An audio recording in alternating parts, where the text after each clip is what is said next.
Hi hello welcome to post 360. నేను మీ మురళి రాపల్లి. పవన్ కళ్యాణ్కి ఒక హెలికాప్టర్, ఒక ఫ్లైట్. లోకేష్ బాబుకు ఒక హెలికాప్టర్, ఒక ఫ్లైట్. చంద్రబాబు నాయుడు గారికి అతి కష్టం మీద స్టెప్స్ దిగుతూ ఉన్నా కూడా ఒక హెలికాప్టర్, ఒక ఫ్లైట్. అదేవిధంగా నిన్న కాక మొన్న పశుబాలుడు రాజకీయాల్లో మన నాగేంద్ర బాబు కూడా ఈ మధ్య ఒక హెలికాప్టర్ ఇచ్చారు. ఆయన కూడా హెలికాప్టర్లో తిరుగుతున్నారు. అయితే రాష్ట్ర ఆర్థిక పరిస్థితి అంటగట్టిపోతుంటే మీరేందిరాక హెలికాప్టర్‌లో వదలట్లా, 3 నెలలకి 20,00,00,000 ఏందిరా అనేసి ప్రజలు అడుగుతూ ఉన్నా కూడా సమాధానాలు రావట్లా.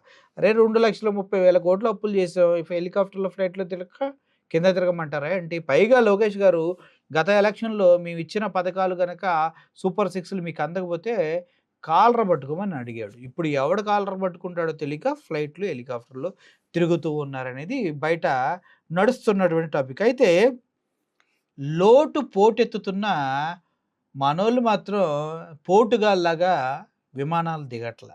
ఎవడబ్బా మొగుడు సొమ్ము అని అడుగుతూ ఉంటే, మాదే మేం రాజకీయ నాయకులం ఖర్చు పెట్టుకుంటున్నాం అంటారు. అయితే ప్రమాదంలో రాష్ట్ర ఆర్థిక పరిస్థితి కొట్టుమిట్టాడుతూ ఉంది. రీసెంట్‌గా వచ్చిన రిపోర్ట్స్ ప్రకారం దేశంలో ఉన్నటువంటి అన్ని రాష్ట్రాల కన్నా ఎక్కువ అప్పులు చేసింది మన ఆంధ్రప్రదేశే. ఈ విషయం తెలిసి కూడా ఆంధ్రప్రదేశ్ ప్రజలు నిమ్మకి నీరెత్తినట్టు కదలకుండా కూర్చున్నారంటే అర్థం చేసుకోండి. అయితే కట్టలు దించుకుంటున్న రెవెన్యూ లోటు గురించి ఎవడన్నా ఒక్కడన్నా మాట్లాడండ్రా, 2,30,000 ఎక్కడ పెట్టారో చెప్పండ్రా అంటే ఎవరూ చెప్పట్ల. కానీ ప్రజలు మాత్రం ఆ 2,30,000 చేశాడు, చేశాడు, వేస్ట్ అని మాట్లాడుకుంటున్నారు గానీ, వీళ్ళు మాత్రం లెక్కలు చెప్పట్లేదు. 2025, 26లో 33,185 ఉంటుందని అంచనా. ఏంటి? రెవెన్యూ లోటు. ఒక్క ఇయర్‌కి మనం బడ్జెట్ పెడతాం కదా! 3,00,000 మన బడ్జెటు. ఆ 3,00,000 ఆ 3,00,000 చాలక ఇంకొంచెం 33,185 రెవెన్యూ లోటుంది. ఆ రెవెన్యూ లోటు ఎవడు పూడుస్తాడు? మళ్ళీ అప్పులు చేయాల. అది కాకుండా మళ్ళీ 6 నెలలకే 33,180 ఉన్న రెవెన్యూ లోటు 6 నెలల తర్వాత ఇప్పుడు 46,652 చేరింది. అంటే ఎంత రెవెన్యూ లోటులో ఉన్నామో తెలుసా? రెవెన్యూ లోటు ఎందుకొస్తదంటే, ప్రజలు సంపాదించుకున్నప్పుడు వాళ్ళు ట్యాక్సులు కడతారు, వస్తువులు కొనుక్కుంటారు, వాళ్ళ జీవన ప్రమాణాలు పెరుగుతాయి. అప్పుడు ఆ ట్యాక్సులు దాని ద్వారా రెవెన్యూ అనేది జనరేట్ అవుతుంది రాష్ట్రానికి. తద్వారా రెవెన్యూ లోటు అనేది తగ్గుతుంది. కానీ ఇప్పుడు ఆంధ్రప్రదేశ్‌లో ఉన్న ప్రజల పరిస్థితి తినటానికి తిండి, ఉండటానికి ఇల్లు, కట్టుకోవడానికి బట్టలు కూడా సరిగ్గా కొనుక్కోలేని సిట్యుయేషన్‌లో ఉన్నారు కాబట్టి, వారు వేరే వస్తువుల పైన కొనటం లేదు కాబట్టి, దాని ద్వారా జీఎస్టీ కానీ, ట్యాక్సులు గానీ ఏమీ రావట్లేదు. కార్లు కొంటే కార్ ట్యాక్స్‌లొస్తాయి. రోడ్డు మీద నడిస్తే రోడ్ ట్యాక్స్‌లొస్తాయి. కొట్లకెళ్ళి జీఎస్టీలు, హోటల్‌లో తింటే ఆ ట్యాక్స్‌లొస్తాయి. ఏదైనా ఏసీ మిషన్ ఏవన్నా కొనుక్కున్నా కూడా వాటిపైన ట్యాక్స్‌లొస్తాయి. అంటే ఇవన్నీ కొనే సిట్యుయేషన్‌లో ఆంధ్రప్రదేశ్ ప్రజలు లేరు కాబట్టి, రెవెన్యూ జనరేట్ అవ్వట్లేదు కాబట్టి, జనరేట్ అవ్వని రెవెన్యూకి గవర్నమెంట్ ఎంప్లాయీస్‌కి సాలరీస్ ఇవ్వాలి. రెగ్యులర్‌గా పథకాలు ఆపకుండా ముందుకు వెళ్ళాలి. ఇక నీళ్ళిచ్చే అరకొర పథకాలు కాదు. అమరావతిని బిల్డ్ చేయాలి. ఇయన్నీ చేయాలంటే ఎంత ఖర్చవుతుందో ఆ ఖర్చు అనేది ఒక 3,50,000 అనుకోండి. ఈ 3,00,000 దాని ద్వారా వస్తుంది. దాని ద్వారా ఇప్పుడు 33,185 ఉన్న రెవెన్యూ లోటు 46,656 చేరిందంటే ఆంధ్రప్రదేశ్ ప్రజల యొక్క ఆర్థిక పరిస్థితి నాకు తెలిసి రోజు రోజు దాచుకొని ఫుడ్ తింటున్నారు. అంతకు మించి లావిష్‌నెస్‌లు కానీ, ఉన్నతమైన జీవితాలు గానీ వాళ్ళకి లేవనైతే అర్థం చేసుకోండి. అయితే అంచనాలకు తగ్గట్టుగా రాబడులు పెరగలేదు, ఏం పెరగలేదు. ఎందుకు పెరగలేదంటే మనకి లిక్కర్ కుంభకోణం, కల్తీ మద్యం వస్తది.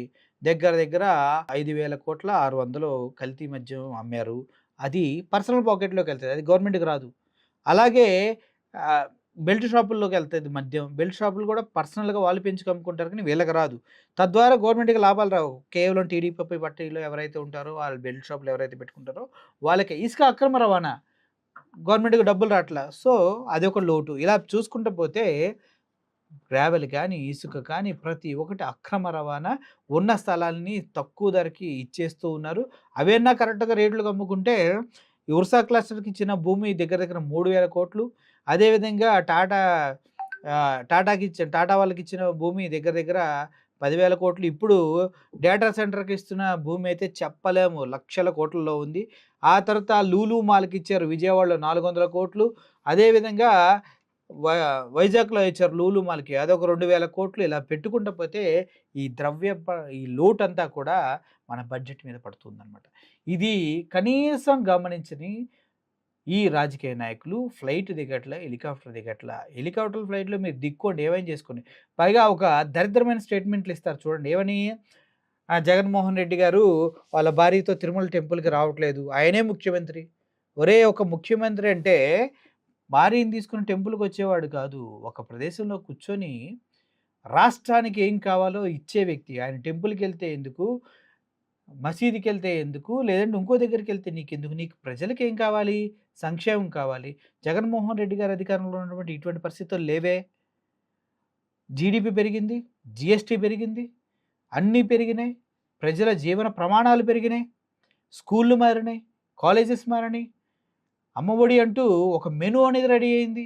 వాళ్ళకి రోజు ఏ ఫుడ్ పెట్టాలి, చిక్కీలతో సహా, చాక్లెట్లతో సహా ఒక మెనూ రెడీ అయింది. ఆ మెనూ ప్రకారం ఫుడ్ వెళ్ళేది. కనీసం ఇప్పుడు బీసీ హాస్టల్‌లో ఫుడ్ లేక ఎంతమంది హాస్పిటల్ పాలవుతున్నారు ఈ గవర్నమెంట్‌లో మీరు చూస్తూ ఉన్నారు కదా! శ్రీ చైతన్య, నారాయణ, పారాయణ ఈ కాలేజీలకి విచ్చలవిడిగా పర్మిషన్‌లు ఇచ్చేశారు. ఇప్పుడేమవుతుంది? ఈరోజు కూడా శ్రీ చైతన్య కాలేజీ హాస్టల్‌లో 9వ తరగతి చదువుతున్నటువంటి ఒక చిన్న పాప ఊరేసుకొని చనిపోయింది. ఇంకొక సుగాలి ప్రీతి కేసు లాంటిది.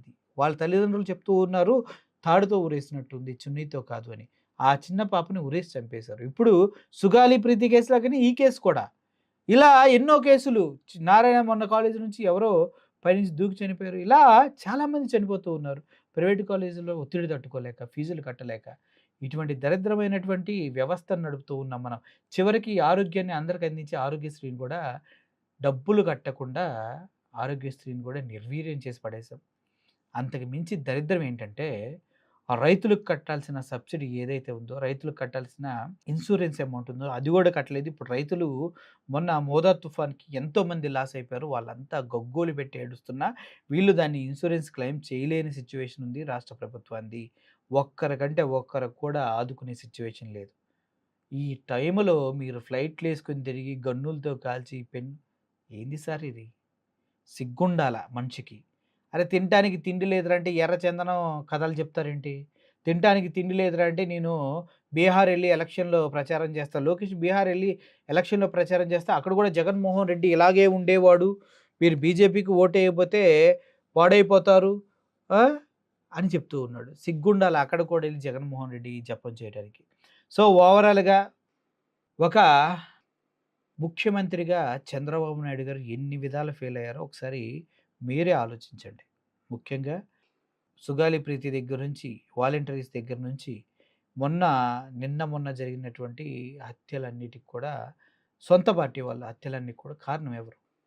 హైకమాండ్ మీద, వాళ్ళ పార్టీ అధినాయకుడి మీద కనీసమైన గౌరవం ఉంటే ఇటువంటి పిచ్చి పనులు చేస్తారా? ఈ అశ్లీలమైనటువంటి వీడియోస్ అయి చిత్రీకరించి అమ్మాయిల జీవితాలతో ఆడుకుంటారా? కాదు కదా!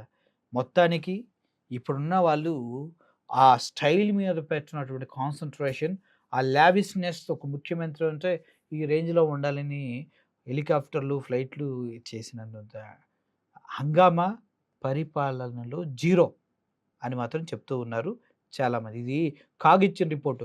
అదే మేమిస్తే తప్పుడు న్యూస్ అంటారు. కాగు రిపోర్ట్స్ ఇచ్చిందిగా మరి. కాగు ఏం మేము తీసింది కాదు కదా! కాగు రిపోర్ట్స్ ప్రకారమే ఈ వార్తలు మాట్లాడుతున్నాం. Thank you for watching this video. ప్రజలు కొద్దిగా ఆలోచించండయ్యా.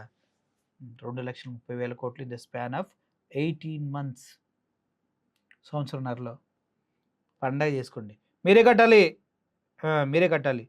Thank you for watching this video. Murali signing off. Thank you so much. Pilot, air hostess, airport staff ఏ జాబ్ అయినా ఏరో ఫాల్కన్స్ తోనే సాధ్యం.